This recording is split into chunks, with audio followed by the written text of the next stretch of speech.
Welcome to the Supply Chain Solutions Weekly Ship Show. Today's May 19th, 2022, and this is episode number 20 in our weekly educational series that keeps you informed of the changing market conditions as we work to bring order to a chaotic global supply chain in a time of disruption and uncertainty in an ever-changing geopolitical world. As always, it is my pleasure to welcome my Ship Show co-host, Jason Brand, our Director of Business Development, who joins me each week on our broadcast. And finally, my name is Anthony D'Ambrosio.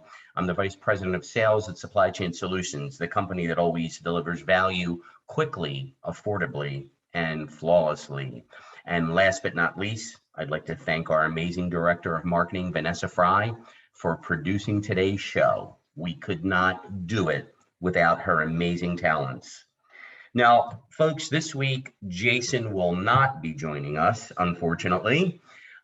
He is returning from his bachelor party and is still on vacation. But we have a great topic with great subject matter for you this week. And our topic this week will be about the Shanghai port congestion. And is there really another supply chain crisis around the corner? So we'll find out about that. But before we do, let's take a moment to just pause and remember the people of Ukraine as they struggle for their freedom. Thank you, everyone. You know, it's really interesting. 1 out of every 5 container ships worldwide are waiting outside a Chinese port due to heavy port congestion brought in by the COVID lockdowns in China. This could mean that another supply chain crisis is looming large on the horizon, waiting to crumble the global supply chain. The first signs became visible in March 2022, when the volume of goods being shipped by sea out of Shanghai dropped by 26%. It was seen that between March 12th, when the targeted lockdowns were introduced, and April 4th, that the volume of goods leaving Shanghai ports by trucks fell 19%. So that's a significant drop. Now, the scale of the problem hanging over our heads can be sensed by the maritime exchange data of the ships around China, which I think right now it's probably over 130 vessels and probably close to, I want to say 500 bulk carrier vessels waiting off the coast of China to take on freight or unload freight. And really, when you think about it, the story begins with the outbreak of the Omicron variant in China, following which the Chinese government resorted to its tried and tested method of initiating a zero COVID policy. Now, China's zero COVID policy is directly responsible for such a steep drop in cargo movements. There is an enormous backlog of cargo ships, waiting to berth and to take on cargo and receive cargo. And at this point, even if the lockdowns were magically removed, it would be cold comfort to the supply chain professionals, as it only opens the floodgates for the crisis to progress. The policy really entails confining people to their homes where they are not allowed to get out, even for the essentials. The government is reportedly to make supply drops of essential goods at people's doorsteps, probably really not reported in the mainstream media here in the United States. Now, the military also patrols the streets and enforces the lockdowns, and mandatory testing is carried out all over. And the infected individuals are taken away, and their pets are culled or euthanized to prevent unchecked transmissions. It's a terrible situation, and the lockdowns curb have really forced factories either to cease operations or to operate via a closed loop in which selected staff stays on site to keep lines running while outside shipments are really restricted. Now, realistically, even closed loop operations cannot be maintained for long, as the magnitude of the crisis has increased dramatically in the past couple of weeks. And The incoming shipments remain stuck at the ports, pushing the factories to run on fumes with rapidly depleting stocks. And it's, we have a lot of great partners in China and a lot of great friends. And, we get a chance to see some of the videos that are sort of done under the radar of really what's happening, in real time. And it's really just unbelievable. Now, in the modern world, one can say that when China sneezes, the world catches a cold. Now, China fulfills the role of a global supplier, and with the lockdowns in place, the inventories across the globe have started to dry up. The situation is not the same as that of February 2020 because this time the world is open, and adding to the demand for consumables, people are just, at breakneck speed, just consuming all kinds of, commodities. But back in February, those Chinese factories were shut. Now that's, sort of not the same, even though we have these lockdowns. Now, the heart of the problem doesn't lie in the lockdowns themselves, but sort of the unforeseen side effects. Now, this time, China has not closed its ports, but instead introduced quarantine measures, which have created a severe scarcity of truckers for moving goods inland. Many of the ports are quasi-open, but really operating at seriously reduced capacity. Now, the stringent lockdown measures, dictate that the truckers hauling the freight inland have to produce a new COVID negative certificate every 24 hours when entering or leaving lockdown zones. Now, such rules and long waiting hours have forced truckers to avoid heavily restricted districts such as Shanghai, creating a critical shortage of willing truck drivers to move goods between factories and ports.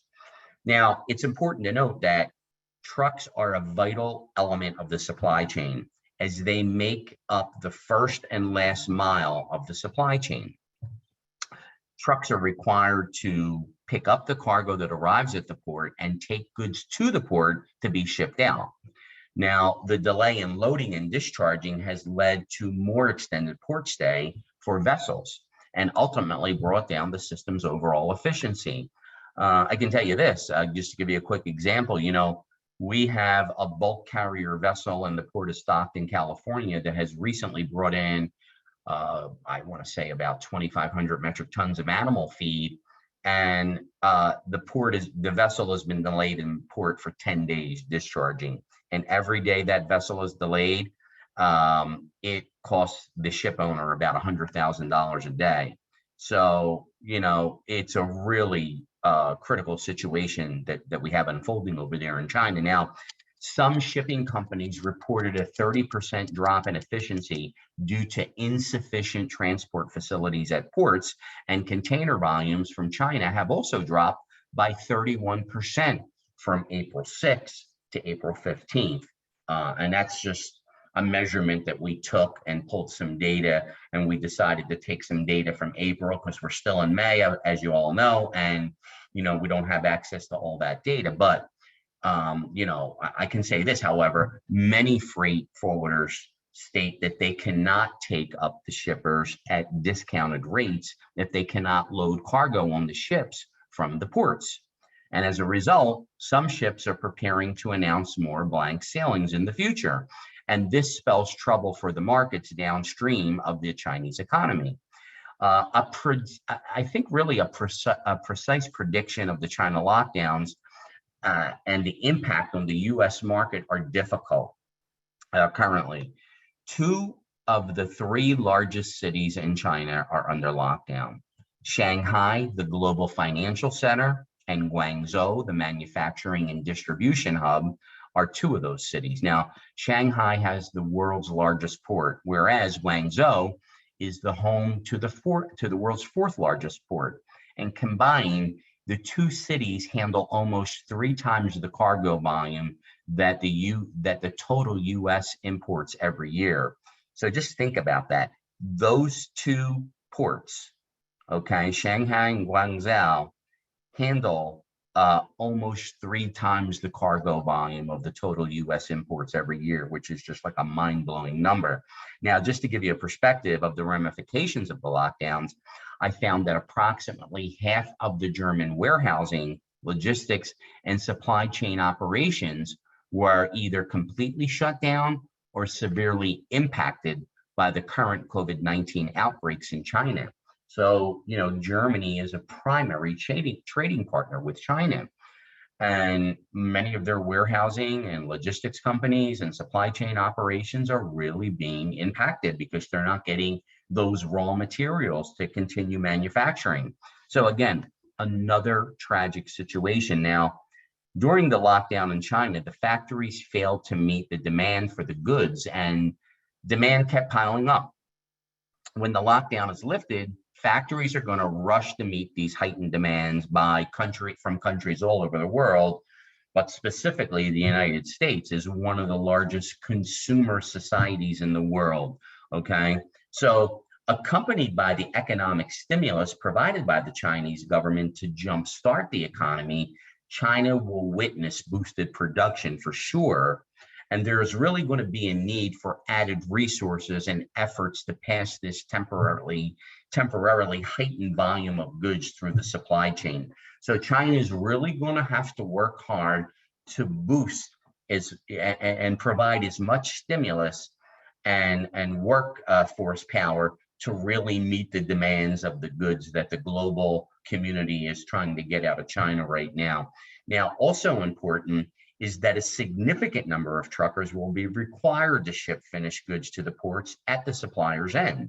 And the suppliers will need more shipping containers to export their goods.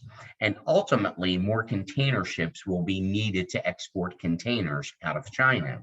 Now, on the receiving end, more container ships will be calling to unload the finished products, and a greater number of truckers will be required to move containers inland.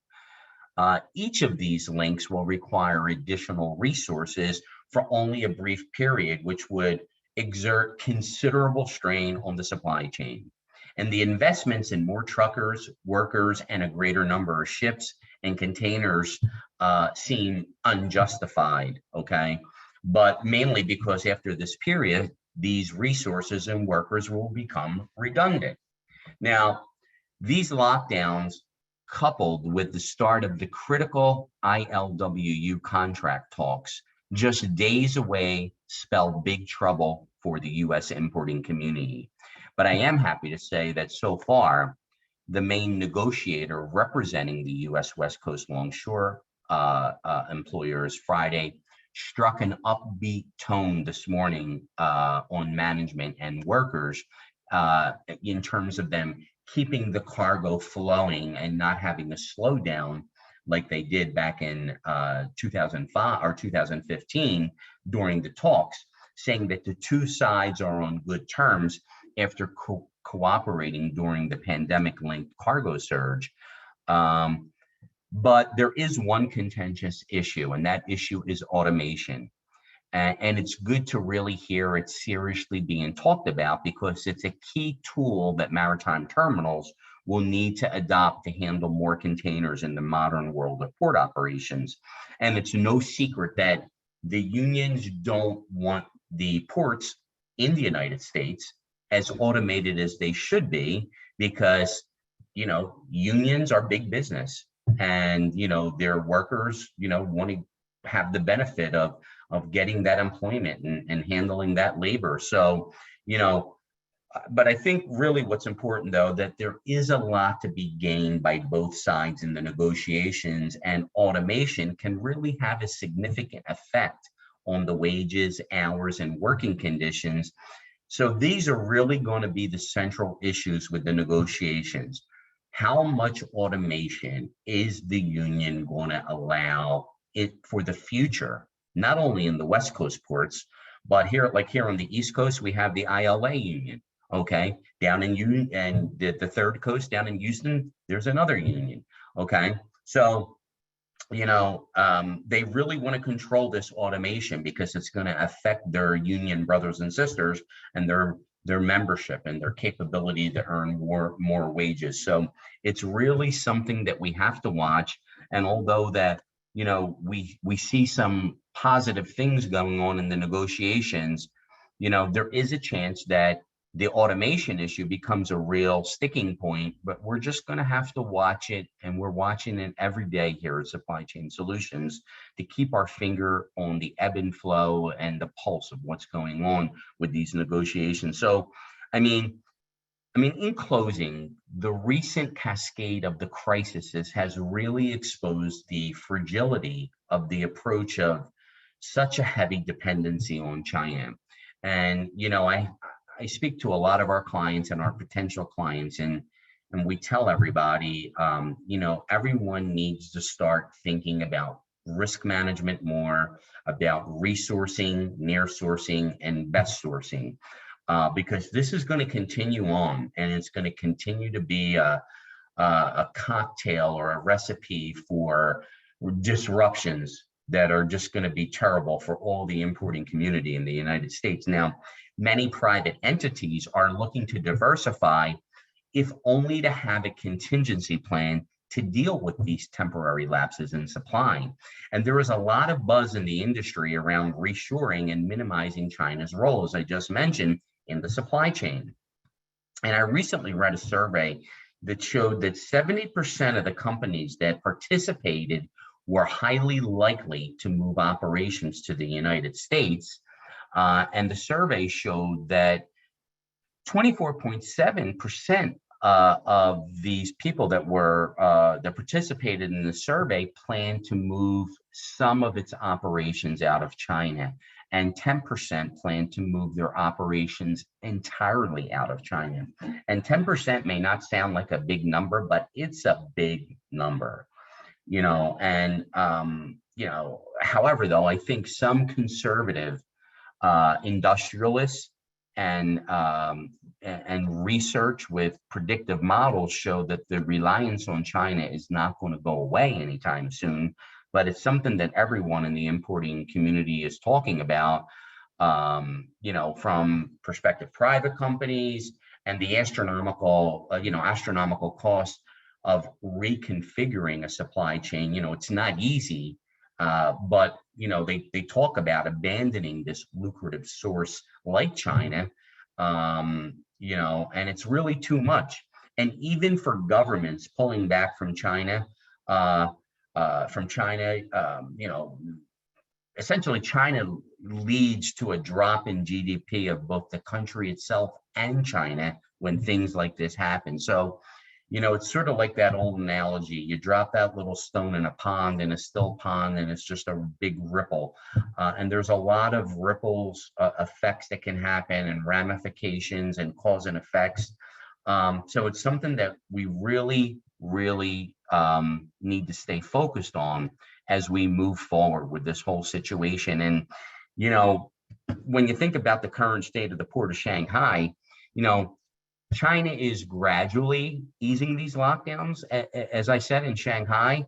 But think about it, there's 130 ships, and that was, 3 days ago. That number is probably up to maybe 145 ships now, waiting off the port of Shanghai. And,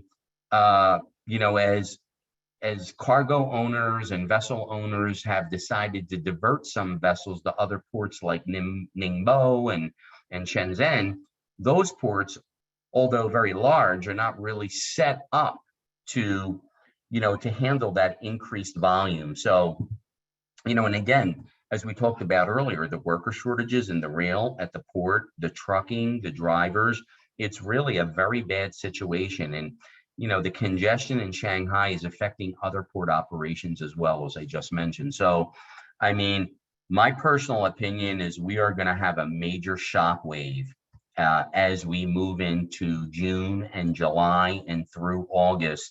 Once these ports are back up and running at 100%, we are really headed for a real major issue here, folks. And, even though inflation is rising and some consumer demand is waning, I really think we're we're headed for a little bit of a bad storm here. So I would say now, do not delay in ordering your goods. Forecast it out, work with your partners and myself and Vanessa and all of us here at Supply Chain, and help us make sure we can protect your space. And I just want to thank everyone for tuning in to today's show. We'll send it back to Vanessa to see if we have any questions. Hey, I do see someone who raised their hand. So could you please ask your question either in the chat box or the Q&A box? Fantastic. And I do have one while they're working on that. Okay, I do have a previous one we received earlier when you were talking about nearshoring.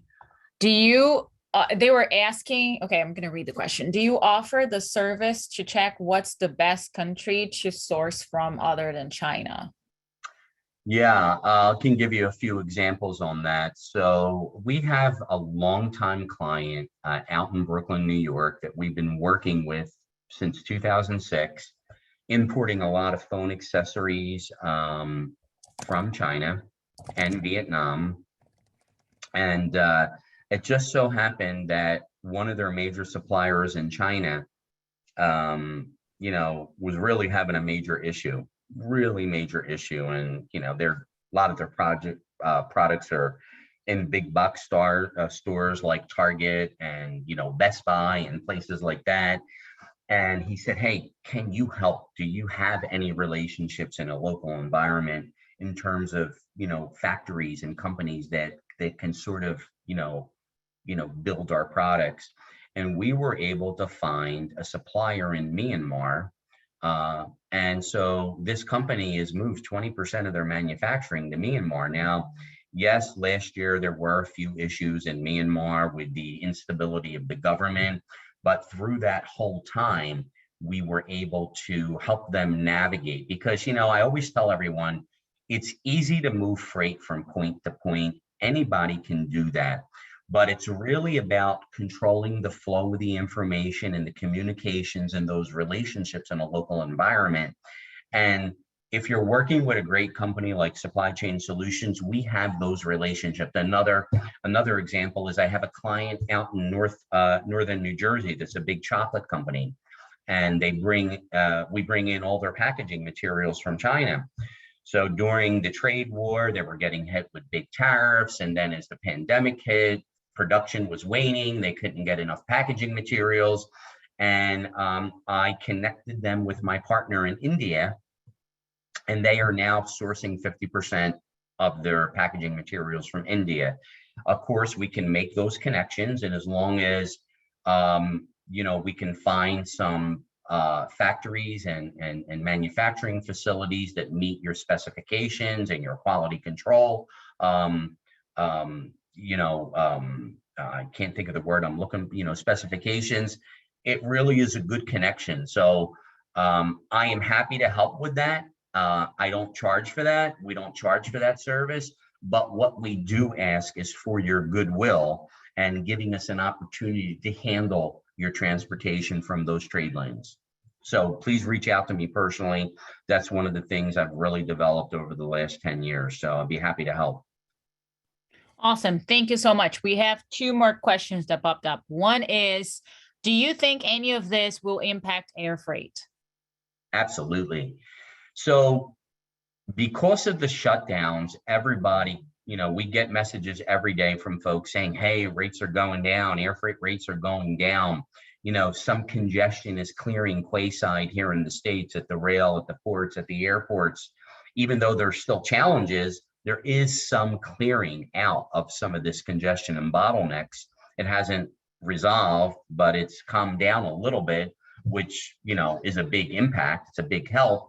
But, people are air freighting more than ever now because of the volatility with the container ship cartel.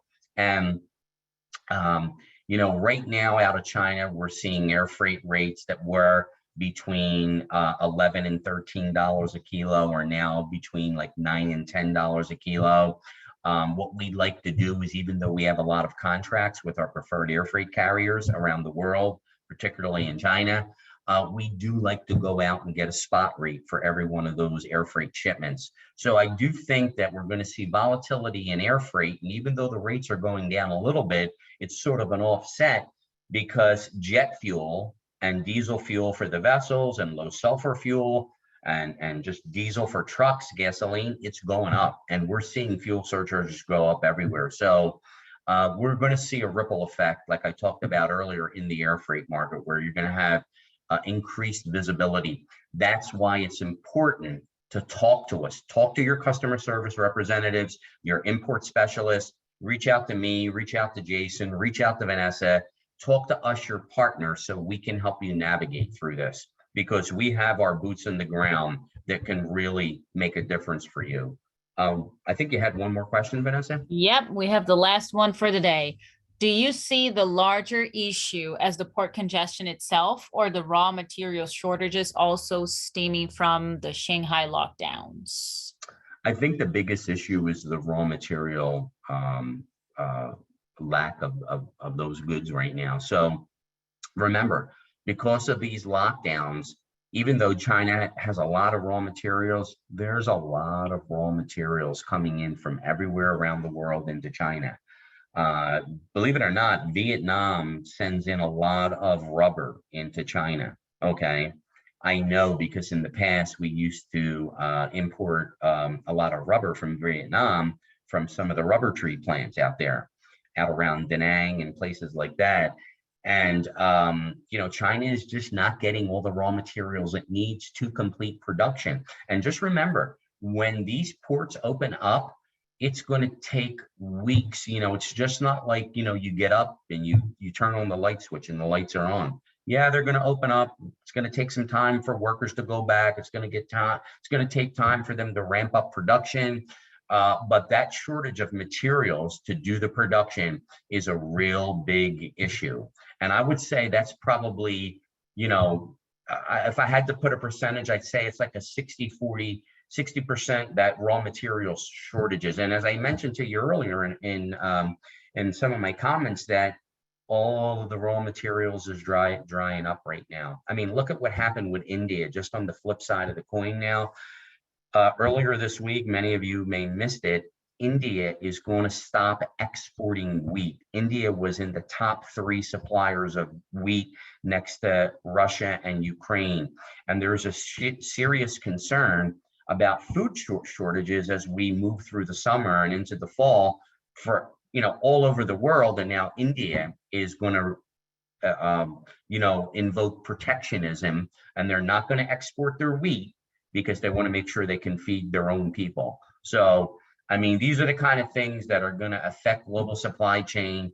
But really, folks, it's really important. You have to forecast. Do not wait for the last minute, okay, to book a container. Let us know, because I can guarantee you these container ship cartel folks are going to start blank sailing, and it's going to be a really bad situation as we move into the summer. You're not going to get your goods out if you don't plan. Well said, Anthony. Thank you so much. That's it for today. Stay connected with us on social media, via email. We're here to assist with whatever you need. Anthony, thank you so much for your time. Thank you, Vanessa. Make it a great day, everyone. Bye-bye. Bye-bye.